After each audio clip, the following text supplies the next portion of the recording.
Depuis la dernière élection présidentielle américaine, la Russie a été plus souvent qu'autrement associée à la désinformation.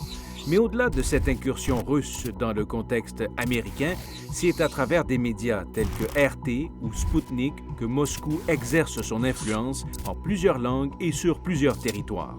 La journaliste Liz Wall a été à l'emploi de RT et ce qu'elle a vu de l'intérieur l'a poussée à démissionner en direct. I cannot be part of a network funded by the Russian government that whitewashes the actions of Putin. And that is why, after this newscast, I'm resigning. La Russie a un bras, si on veut, de propagande à l'échelle internationale, incarné par Sputnik et RT, deux médias. C'est ce qu'on appelle en anglais du soft power, donc en français du pouvoir doux. Dans le fond, c'est pas clandestin comme l'ingérence politique, c'est vraiment ouvert. Donc, quand on lit un article de Russia Today ou de Sputnik, on est censé savoir que c'est des médias qui sont financés par le gouvernement russe. Là où c'est un peu moins clair, ces médias-là ont mis sur pied des genres de médias viraux pour essayer d'atteindre les jeunes. Donc, des pages Facebook et Twitter qui s'appellent In the Now ou In Case You Missed It, où c'est pas tout à fait clair que c'est lié au gouvernement russe. Là, c'est présenté comme des vidéos virales style BuzzFeed.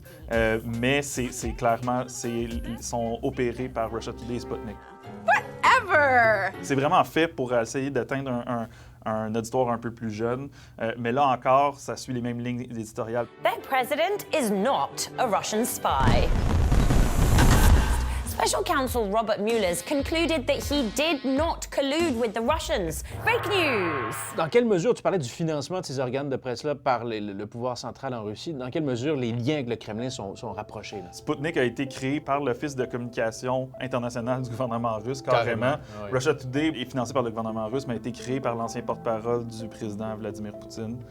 Donc, les deux affirment qu'ils sont complètement indépendants, mais quand on regarde leur couverture, vont jamais mettre le gouvernement russe dans l'embarras. Et on s'aligne toujours avec les intérêts de la Russie à l'international. It gets kind of shady as when it comes to foreign policy. When it came to Ukraine, it wasn't even subtle anymore. If I was anchoring, the questions were fed to me. Les histoires qui vont sortir vont souvent coller aux intérêts nationaux de la Russie, essayer de dépeindre les ennemis de la Russie comme si leur société s'effondrait, comme si ça allait mal. Donc, Ils jouent sur les clivages, c'est ça? Exactement. Donc, on joue sur les clivages sociaux qui existent déjà, qui sont là.